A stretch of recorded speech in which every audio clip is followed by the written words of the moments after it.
As a kid, I remember watching William F. Buckley when he was on the Johnny Carson show. And though I certainly did not understand all of what Mr. Buckley was saying, I was intrigued with how interested Johnny and his audience were.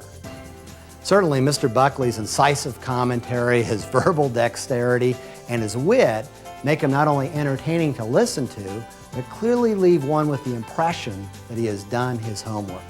William F. Buckley's long and storied career began 50 years ago with the publication of his first book, God and Man at Yale. Since then, he's written over 40 books. He founded National Review in 1955. He was the host of the popular TV program on PBS, Firing Line, and he's been an advisor to a number of presidents, most notably Ronald Reagan. Interestingly, it was Ronald Reagan who in the 1950s started reading National Review when he was still a Democrat. We trust that you enjoy this lively and informative exchange with William F. Buckley. You've been rather prolific in your life, over 40 books to date. And I'm just curious, I think St. Augustine said that writing clarified his thinking. Is that true with you? I think it is, sure. When you write, it requires you to wrestle with a subject that might have been inchoate up until that moment, and you succeed or don't succeed. But in any event, the notion is, I think, correct, that when you write, you engage in some sort of a combat with amorphous material, designed to make it presentable and also, one hopes, seductive. How about the rewriting side of it? I think I saw that Hemingway, even with Old Man and the Sea, did 100 major rewrites of that thing. Of course, he was kind of neurotic with his perfectionism and all that. Do you enjoy that part of it? How much of that do you do when you put your initial thoughts down? How many editorial sides do you have to that? Well, that's the one thing I truly enjoy, rewriting. It's some people do more than others. 100 strikes me as neurotic. But in my case, I would probably end up doing, say, 4 editing jobs. But it's gratifying because, among other things, you are surprised and sometimes even alarmed that the sentence you wrote last week and you thought it was okay can so nicely appreciate by just a little doctoring. I know you fight against, you've mentioned in your writings that you fight against being too introspective, and I read by that morbid introspection, and you say that you fight against it, but you haven't totally guarded against it. And Sam Vaughn, who's edited a lot of your work, says this about your writing, that it is, quote, one with your identity and sense of self. Now that could be construed fairly psychological. I'm not trying to suggest anything by that, but how do you, in your writing, how much is that you struggling to kind of, in a sense, freeze the human predicament on a certain issue or a certain topic that you think is really the way it should be understood? Does that enhance introspection, or does it? I do it non-clinically, by which I mean that moving in on a situation that I want to describe or analyze, I don't think that I spend any time exploring the impact of private pathologies on the public situation. One thing that we have somewhat in common, I've seen your handwriting, you haven't seen mine, but trust me, it's similar in that it's hard to read, and I know your father got you a typewriter when I believe you were 15, and you took that and you asked the professors at Yale, you said, may I use this for my tests? And I don't know if you submitted like a writing sample and they went, oh yes, sure, please use the typewriter. But has moving from the typewriter, moving from handwriting to typing to the computer affected your writing qualitatively? Because I know writers that say that there really is something physiological about the pen and the shoulder, and they get into all this existential stuff about how this affects the writing, and they can never not have a ballpoint and certain kinds of pads of paper, and you know how it goes.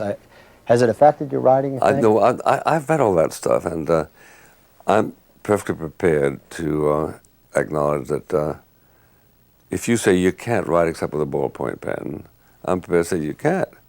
Now, maybe if I were threatened to execute you 2 weeks from now unless you learned how, you would do so. But pending that demonstration, I would take your word for it.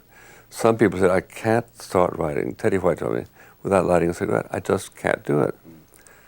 So what right do we have to say, yes, you can, theoretically you can, but people who incarnate their own positions as relevant to everybody else's run into the difficulty that they easily disprove. George Will wrote a few columns to the effect that unless you have that tactile feel of the pen on the paper, you can't really pull out what's in you. Then what happened a few months ago? He twiddled his finger, had to have a bandage, so he had to pull out a word processor. Now he finds himself perfectly fluent in it.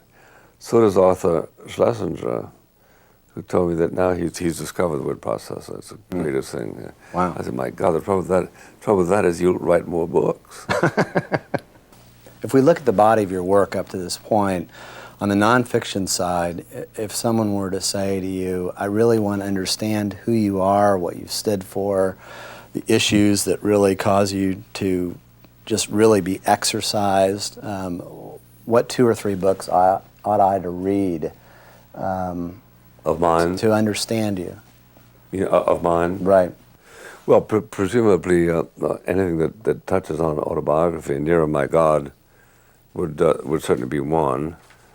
And probably 2 books that I wrote about a week in my life. One was 1970, one was in 1980. It was kind of an arrogant idea in its field that you could interestingly relate everything that you did in a week and turn that into a book. The first one was called Cruising Speed, and sort of on a wild motion, I sent it to the New Yorker and they bought it. They ran 50, 60,000 words from it.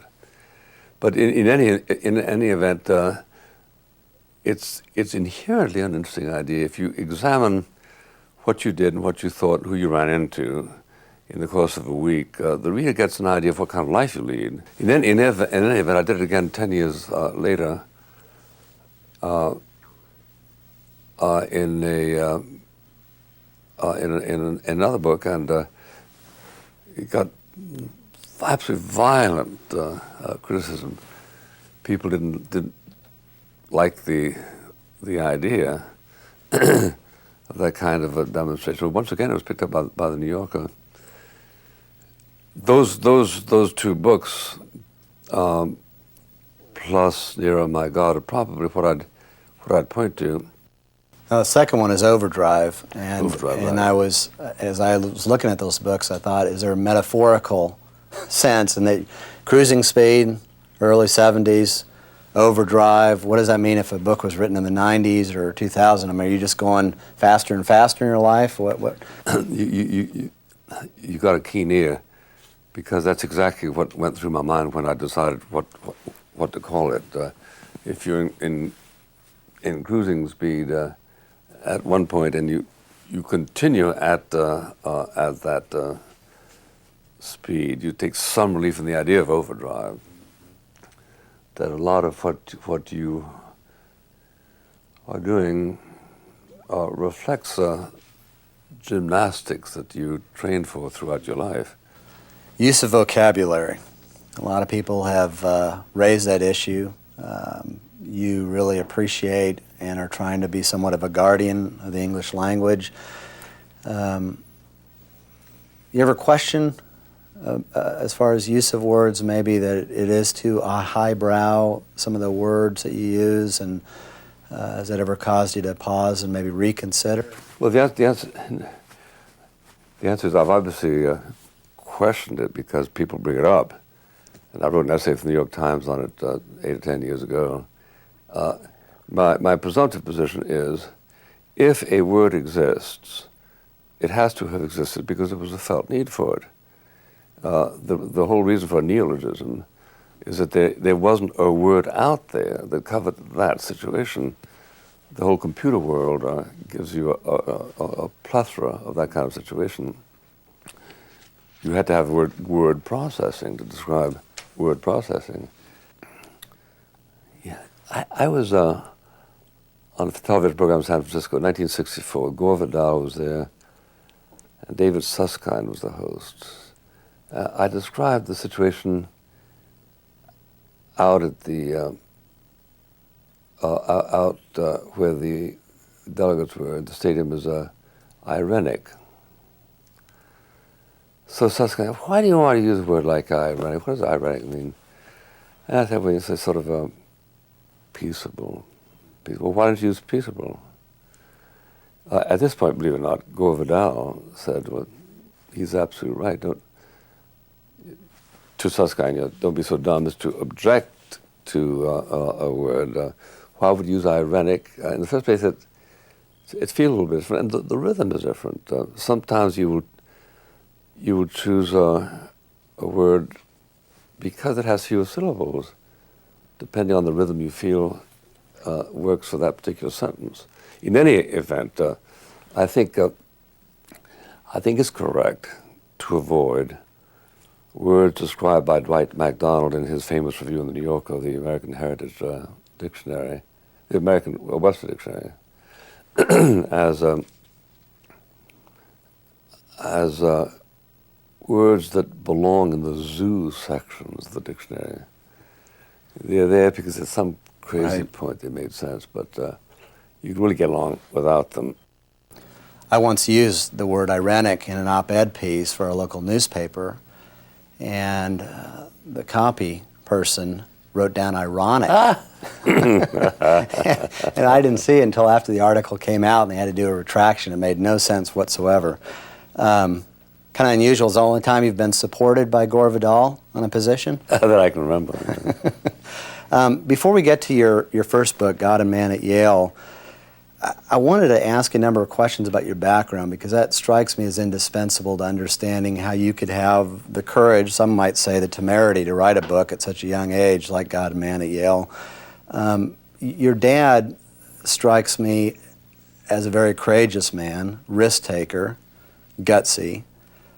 Your mom strikes me as a very loving, supportive mom, just kind of the ideal parents as far as those positions. Fill that out a little bit. How did that play as far as your courage and willingness to take these kind of unpopular positions at an early age?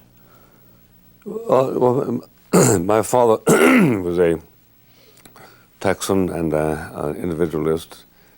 It never would have occurred to him to suggest to me that I should not write that book because it might do me strategic damage. He, quite the contrary, as it happened, he very much applauded the thesis of the book. So he was enthusiastic about it all the way. There isn't a hell lot you can do to a 22-year-old who writes a book that's blasphemes the local muse. Obviously, if you had intended to have an academic career and try to get a job at Yale, it would have been a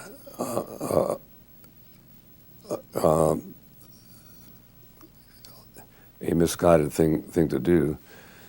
But the instruments, I mean, it's very pleasing to have people say, well, it's a courageous thing to do, and I'm delighted.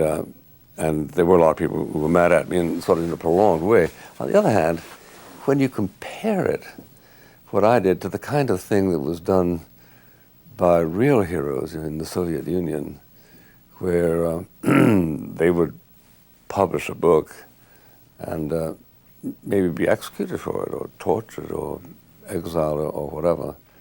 So I always shrink, or wince rather, at the notion that what I did was courageous up against the true raw courage that we experienced during the 50s and right up almost to the present day. You're thinking of people like Solzhenitsyn, yeah, sure. the former Soviet Union. Some of the critics said that it was somewhat deceptive of you to hide your Roman Catholicism in this book. And there's others that said Mr. Buckley has a lot of, quote, moral earnestness, even people that disagreed. And it strikes me this sort of schizophrenia when it comes to religion entering the public sphere, that some critics say, oh, he's being deceptive on his religious stuff, and others say, no, it's wonderful, or I don't agree with it, but he's morally earnest. Do you think there's a lot of schizophrenia when it comes to that? It's unfortunately true that in our society, then and now, the acceptance of nominal Christianity tends to be tonal. It tends to be accepted with the tacit understanding that it will not mean anything. On Yale, coming back to the whole idea of where Yale's been in the last, say, 50 years, one well-known alum who's also a writer told me, and he graduated in '71, I was asking him in an interview I did with him a year and a half ago or so, and I referred to your book, and he said, well, Yale was much more secular when I was there. In '71. In '71, and I've talked to people that have since been there, and they said, well, it's even more secular from that time. Well, what does that portend for Yale and places like that? Is it going in a linear direction, or do you see some hope for recapitulation going back to the old days? I see some hope, primarily because my faith instructs me that there is always hope. In the first place, nothing is hopeless. In the second place, there is a spiritual craving, a spiritual hunger, and that hunger is satisfied in Graceland by Elvis, but is satisfied by more exacting claimants, by Christ, by God. And so you're 17, 18, 19, and you are at Yale, and there's something missing. Now the 20% is astonishing. I didn't know that 20% of the freshman class at Yale is now Catholic, and they have 200, 300, 400 people going to church on Sunday, which is suggests to me something far different from the proposition that anybody who continues to go to church is simply engaging in superstitions that grown-up people ought to disdain. National Review starts also shortly after that book, God and Man at Yale. We tend to think now, because there's just so many, Weekly Standard, American Spectator, National Review, there's just a number of people writing from a so-called conservative political side of things. When you started that was not the case, correct? That's correct. And what were you thinking? Why? I mean, was conservative movement here in America rather anemic, and you saw that there was kind of a gap that needed to be filled? This was really before there was any talk of a movement. What was manifest was the absence of any vehicle in which energetic conservative thought, anti-communist and anti-socialist, was published. For a while, the Freeman published it, but it became anemic because it was owned by a tax-free foundation, and therefore there were a lot of taboos. So we had a situation of a dozen, 20 people who were fine writers, fine thinkers. They didn't know where to write. The American Mercury had become sort of an anti-Semitic thing. So therefore there was a terrible, terrible need for National Review. Now, the movement really came later. The movement materialized along around 1960 when Nixon had the opportunity, running for president, to name Walter Judd as the vice president or Barry Goldwater. And his decline to do so, followed by his defeat by the Democratic Jack Kennedy, gave rise to a protest that ended up naming Barry Goldwater as a candidate 4 years later. Ronald Reagan started reading National Review in 1956 when he was still a Democrat. And he's often spoken about it as having been a major influence in his life and in his thought. What's the irreducible minimum that makes one a conservative? I mean, were certain basic tenets, if they want to be so-called politically conservative, that they have to embrace, and once one either says, I don't want to embrace some of these things, are there some core values that in your estimation, that someone needs to hold to? Well, when conservatism becomes explicit, it invites the kind of analysis that you're attempting. But mostly, conservatism is instinctive. However, if one becomes interested in the development of conservative thought, in the sense of, for instance, Burke and Adam Smith were, then the challenge is to try to decoct from these positions rules that can be consulted and are theoretically useful. If, for instance, you traditionally suspect that the government seeks to aggrandize itself, and you want to explore that position, then you may end up stumbling into things like Madison saying that government tends to turn every contingency into an excuse for aggrandizing its power. And you read Hayek and all the people who said the state is the natural enemy. But these are epiphanies that tend to come only to people who seek to examine the biology of conservatism. And that's a very, very small minority. Most people who vote in elections lean in one way or another with reference to what those early intimations were. Firing Line started in 1966, ran for 33 years. Do you have any idea when you first started that, just that it would really fit a need, it would be popular? Oh, fill a need, yeah, because there was a need on television to get conservative thought expressed, a very clear need. So I didn't doubt that at all. But I had no sense at all that it would go beyond the 13 weeks for which it was scheduled. You know, it was renewed for 13 weeks, then renewed for 13 weeks. But I had no idea it would be renewed for 34 years, which ended up happening. Now, obviously, if maybe today you're going up against Seinfeld or something, it would be pretty rough. But how many No, people? it'd always be rough. Yeah, how many people would watch that? Firing Lines. On a good day, we'd have a 0.7, 0.8 rating, which translates pretty cleanly to 700, 800,000.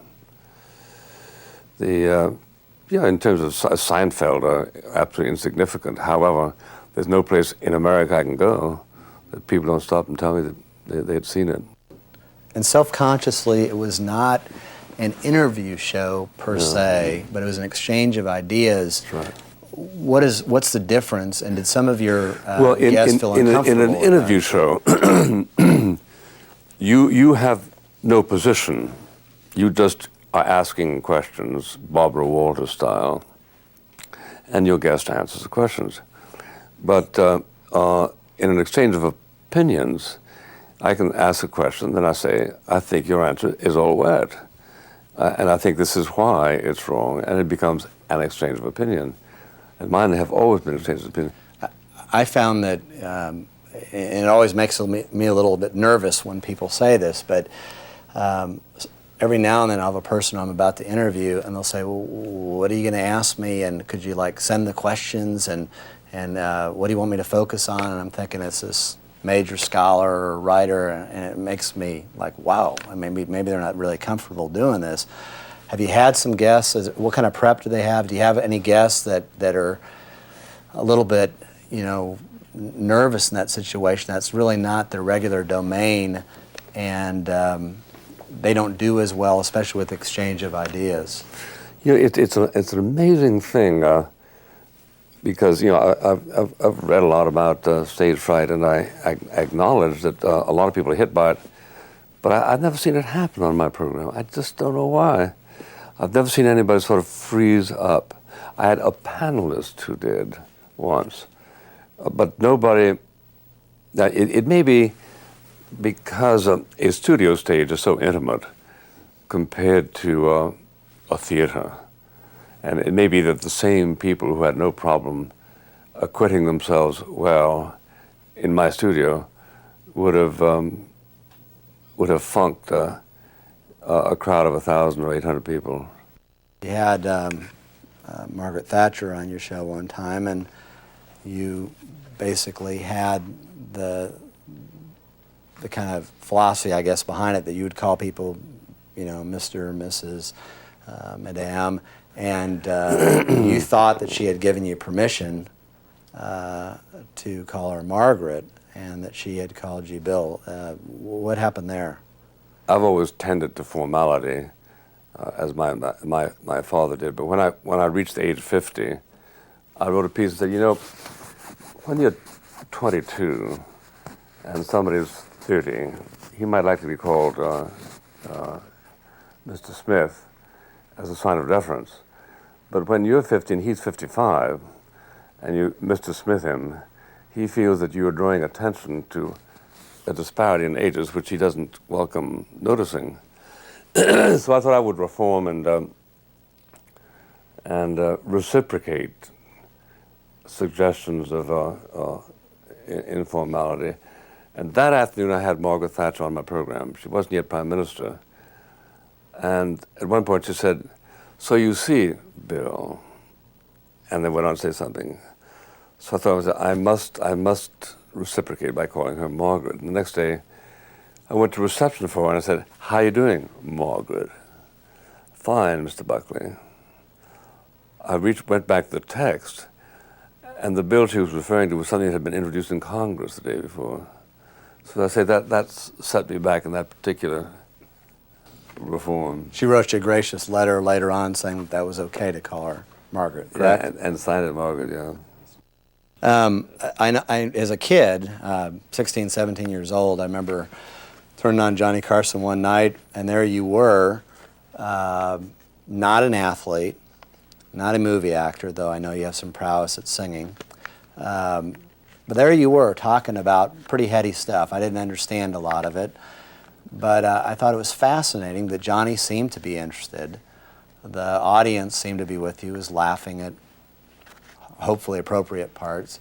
How did that happen? Was that a risk for him? I mean, there he is, bigger than life in the 60s and 70s, and he invites... Well, Johnny Carson had controversialists who had opinions, and he, I was in no sense unique. He'd had people like Gore Vidal on, I think, pretty frequently. I'm trying to finger my way through your proposition. Why did he have me on? Well, I was a young, controversial conservative who could defend my positions and had experience with television. Presumably that's why. I remember Johnny Carson one time said, "Now," and he held up a book I call Racing Through Paradise. He said, "I can't possibly read all the books that are featured on my program, but I have read this from cover to cover." Then he sort of opened it and showed how he had underlined things. He said, "I want you to buy this book." I thought, God, I'm in heaven. So I rushed to the phone after I left and called up the publisher. I said, "Yeah, get 1 million copies out there." It was zero impact. Is that I mean, not you couldn't trace 15 books to that program.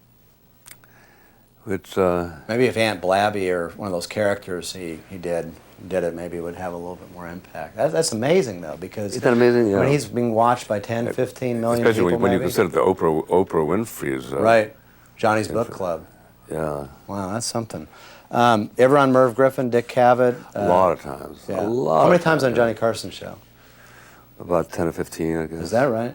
Merv Griffin and Dick Cavett, More. same deal? More, because he started earlier. It strikes me that there's a lot of people that have interviewed you over the years who are quite respectful and deferential about your Christianity. And maybe we'll talk about that a little bit, then want to move on to your social, political, cultural views and treating those as separate islands.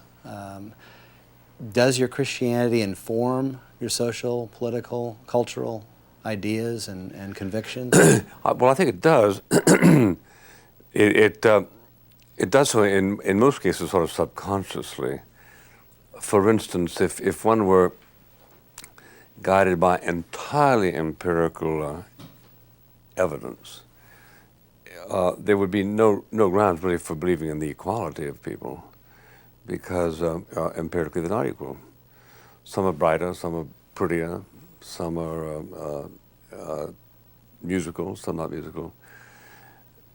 But the notion of equality is a notion which, in my judgment, can very carefully be deduced from a series of postulates which the philosophers of the 19th century and 18th century thought could be done. Personal Bible reading, prayer, how big a part is it in your life? Do you do that regularly? Do you read the scriptures and pray? And I made a rule not to answer questions of that kind because it doesn't come naturally to me to do so. So, begging your pardon, I won't. Why do you find it difficult? Can you say that? Or can you at least give a comment on why you find? Well, because I don't talk about my personal practices. You know, talk about writing, but not about things like prayer. As close as I'm willing to come to it, I came in my book, Nearer My God, and any veil that I wasn't willing to penetrate there, I wouldn't want to penetrate spontaneously here. Now, I think you mentioned, with respect to that book, that was possibly the most difficult book that you've ever written. Is it for those reasons that you just cited? Yes. That plus also the awful sense of individual inadequacy up against a theme so grand. You know, when you're sitting there in the company of people like Newman and Thomas and Augustine, and you say, well, now you really ought to shut up, let those people continue to occupy the stage. The other way of looking at it is whatever it is that you have to offer, you should proceed to offer, notwithstanding the shortcomings of that offering. Have you ever doubted in your life that Jesus Christ is the Messiah and come in the flesh, No. and that He is the expression of God to us? No. Now, you've had friends, though, that Yes. have been through severe doubts, and I think you mentioned that what I find striking in this regard, not only spiritually but politically, but on one hand, I think a lot of people would say Mr. Buckley is quite the optimist, a cheery fellow. He's invoking humor a lot. There almost seems almost implicit and I almost detect at times a struggle at times to be optimistic and cheery, knowing all that you've maybe seen and experienced. And you take a person who's a good friend of yours, Whittaker Chambers, and you talk about his melancholy streak and his pessimism. That ever you find that either spiritually, politically, that it was hard being around people that were maybe not as cheery or as buoyant as you tend to be? Oh, you know, my colleague Willie Schlom, when we founded National Review, said the only respectable posture of a modern conservative is to be objectively pessimistic and subjectively optimistic. Objectively pessimistic, I'm talking about 1955, because the Soviet Union was continuing its challenge and had discovered the nuclear bomb a few years before. We had lost China. The indices looked very bad. It was the kind of thing that brought on that melancholia in Whittaker Chambers that you just finished mentioning. plus also on the domestic scene, the tremendous allure of socialism. What private property is the root of all evil and all social derangement, etc.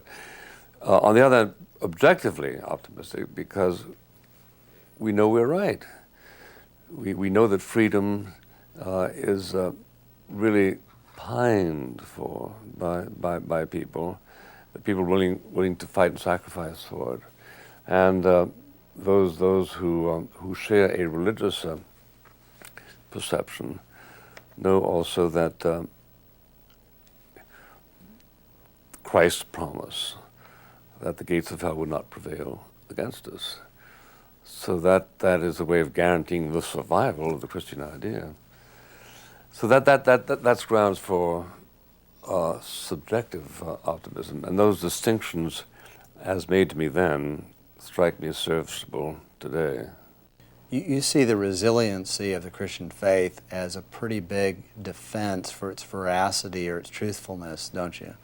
It has been resilient through all kinds of troubling times. It's absolutely remarkable that people think about the stodginess of the Christian religion. Here it is 2,000 years after the death of Christ, and there are hundreds of millions of Christians. Now, about what can it be said that such resilience, well, you could say, well, Mohammedism, Muslim is also resilient, in a way it is, so is Buddhism. But the distinctiveness of Christianity is, of course, a belief of the incarnation. Therefore, when you said a moment ago that people think of you, me, as proud that everything can be reasoned, I don't think that at all. I think much that I depend on is revealed. Christ said it, and I believe Christ was divine, and therefore I believe it is true. Everything else has to be ancillary. It's derivative. So if you believe in Christ and you believe in His in commandments, then your thought has to conform in matters of right and wrong. I believe Augustine said, "Do not understand that you may believe, but believe that you may understand." You resonate with that kind of comment? Yes. What was that again? Not understand that you may believe, but believe that you may understand. Yeah. That's a nice circularity there. Governor Bush was asked, as you know, most influential political philosopher in his life, and he said Jesus Christ. He was mocked, vilified in the popular media. What do you think about what he said? Let's just give him the benefit of the doubt he's sincere. And what would you have said? The people who mocked him are saying, well, Christ wasn't a philosopher. He was other things. Maybe it was the incarnation, but he wasn't a philosopher in the sense that Plato and Aristotle were philosophers. Okay, you can say that. But the question was obviously asked, in my judgment, in the context of who in history has influenced your thinking most. And one generally thinks of as philosophers who contribute to the grounds of thought. For that reason, I wasn't at all offended. It seems to me the people who took exception were simply looking for something to quibble about. What would you have said in that situation? Popular media obviously asking the question. I would have answered truthfully that I've never been able to distinguish in my own mind whatever deposit there is that influences me, to wonder how much of it was contributed by Plato, how much by Aristotle, how much St. Augustine, how much by St. Thomas, and so forth. It's an amalgam, and that amalgam isn't paying royalties to the individual contributors, in my experience. You've been to Lourdes a couple times, I believe, recently in 1999, and then 94 before that. Those are the two times. No, I was there a month or so ago, yeah. Oh, okay. Why do you go? There's all kinds of Well, it's needy a great people. spiritual experience, in my judgment. You see people there who are, of course, crippled, many of them, and they're not expecting to be cured, but not ruling out the possibility that they might be cured. And there's a veneration of what, in my judgment, was an established appearance of Our Lady there. And it generates 4 or 5 million pilgrims every year. They arrive on a Monday, leave on Friday, and they feel better about life. So you can't say that about Coney Island. Even the best roller coasters, right? David Hume, famous debunker of miracles, are miracles then just kind of the grand feeling that one derives, or do you think there are bona fide miracles that clearly show God invading time, space, and doing something that people could never do with all their ingenuity? Does that happen today? The answer is I think it does, yeah. And even Noah says it is wrong to disbelieve in miracles, but it is wrong to expect miracles to happen. And when one prays for the unlikely emergence from a dreadful disease of one's friend, and the doctor says only a miracle could cure her or him, you say, oh, okay, I'm willing to pray for a miracle. Now, what is offensive isn't that you should pray for a miracle. It would be offensive if you prayed absolutely certain that it wouldn't happen. One doesn't know when God is going to exercise his special indulgences. So therefore one has to, there were something like 85 recorded miracles in the history of Lourdes. It's harder to establish a documented miracle there up against those skeptical courts run by the Catholic Church, because they don't want to discredit those miracles that did occur. But there's no accounting for the fact that these things have happened, and it's consistent with our faith. And the miracles, are they attested by any, like Lourdes, attested by any non-religious group that's somewhat detached, doesn't have Absolutely. an agenda, doesn't have assumptions that, yes, we want miracles Absolutely. to happen? The committee that is assembled to inquire into an alleged miracle does not permit a Christian in it, a believing Christian. They have to be just purely men of science. And they exhaust every conceivable possibility that would give a scientific explanation to what happened. And it's only when they are joined in rejecting any such possibility that it crawls on up and petitions to be classified as a miracle. And those men and women become converted and say, I can't do this anymore. You need another atheist or agnostic to do this on that committee that validates the miracles at Lourdes. Well, they're all agnostics. But have any of them, as a result of seeing the miracles, been so impressed that it's like, I read a book on it once, and I sort of remember that one person was touched by the experience and recast his thought. You run into the problem of pride. Pride keeps most people away from belief. Most people who have articulated their disbelief, because they're embarrassed to acknowledge that they were wrong. Pride, C.S. Lewis has said that the proud person is always looking down on things, so how can he see someone or something greater than him? And that pride is ultimately an impediment to seeing God. Do you see that with a lot of the people that you get to know, where you think this person has got so much going for them, they're thoughtful, they're caring, whatever? Is pride usually the leveling thing that keeps them, you think, from believing that there is a God that is involved? I have to think that it plays a role. I heard just 2 weeks ago, by the way, that Mortimer Adler, who is, I think I've told you, was something like 10 times on my program, became a Catholic. Now, he must be about 100 years old, but he'd written book after book after book after book, inquiring into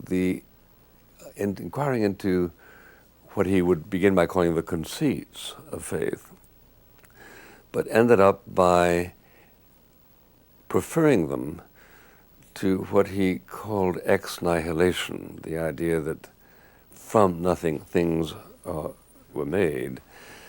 Now, it's probable that his career as a philosopher kept postponing his explicit commitment to Christianity, let alone the Catholic Church. But that, the fact that that happened is remarkable. Maybe it's miraculous.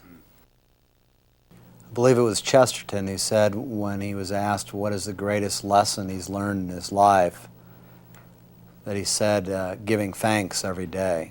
You've written a book called Gratitude, What We Owe Our Country. Think Americans are very thankful people, generally speaking? And compared to whom? If you think of philanthropy as an act of gratitude, then we are extremely grateful. We're the most philanthropic country at all time, at every level. So that's probably an act of gratitude, doing something for somebody else. The church-going rate in America continues very high, and one has to assume that people who pray include gratitude. Now, there's a lot of people say, oh, they don't take seriously anymore the 4th of July. They just look for fireworks, and on Memorial Day they don't really pine for those who died. I think that's probably true, because people tend to be rather slothful in the matter of paying their debts. Still, I tend to have a good feeling about the American people, and so I would assume that there's gratitude built into what it is in the American people that we approve of. Yeah, I believe the eminent sociologist Peter Berger said that humor is, in a sense, an apologetic, or shows forth that God exists, because a lot of humor involves tragedy, and yet we laugh because we believe that ultimately in the cosmos that God will rectify these inequities or injustices. You think there's something to that? I mean, he's a very thoughtful person. You think there's something about humor that many times we laugh at things that have a note of tragedy, but there's a sense of ultimate closure that we all believe in? I think so. I can't remember which. It was either Aristotle or Plato who said that the capacity to laugh is distinctively is an attribute of Homo sapiens, i.e., not of the animal kingdom, and the emphasis on laughter by people like Malcolm Muggeridge and Chesterton it's pretty salubrious. In the first place, it gives you a sense of perspective if you can laugh, and in the second place, it is an admission of one's ability to take irony and contradiction into consideration.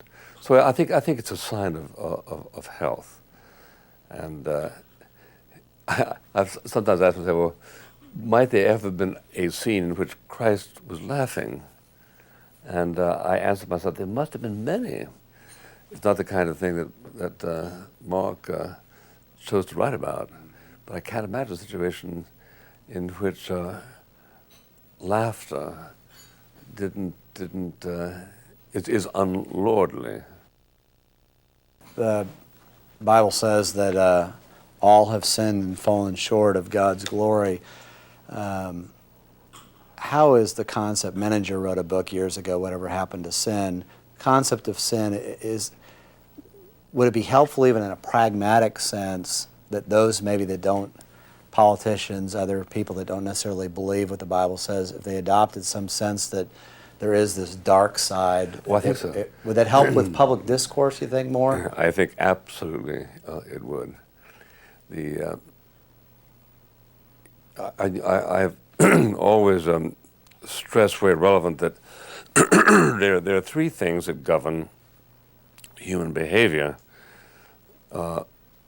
in a deterrent way. One is the law. The law says you can't do that. You don't want to break the law as a rule. And the other is social. Now, some things are illegal, which aren't antisocial. Double parking, for instance.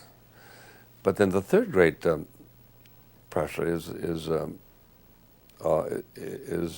religious, and something which is religiously forbidden may not be forbidden socially or legally. Adultery, in many cases. Now, the acknowledgement of that third deterrent force, the spiritual force, can only be measured by asking yourself, how many more laws would we have to have if we were to supplant all those laws that we follow as a result of implicit religious pressure? And all of a sudden we wake up and recognize that most of what we do under social pressure, but much of what we do that has to do with right and wrong is religiously divided and religiously moved. Now, when it's very hard to use the word sinful now in public discourse, because the Supreme Court might constitute a violation of church and state the next day. But it is an arresting term. Once or twice it was used about Clinton during the big ordeal, and I had some experience with it lecturing. Now, I would use it with utter care, so that it would never look as simply one of a series of check words of animadversion. To do that strips it of its special meaning. When you look back at your life from this vantage point, are you overwhelmed by your impact on American culture? On a lot of people have said that the Reagan Revolution, so-called, would have never happened without your involvement. Kissinger has said that you've basically moved the center to the right. The right has not. That you're the compass point. I mean, you've had some pretty grandiose statements made about you. That's fairly heady stuff to hear that. When you look at your life, how do you gauge your real impact? Is it possible to do that? Well, I don't.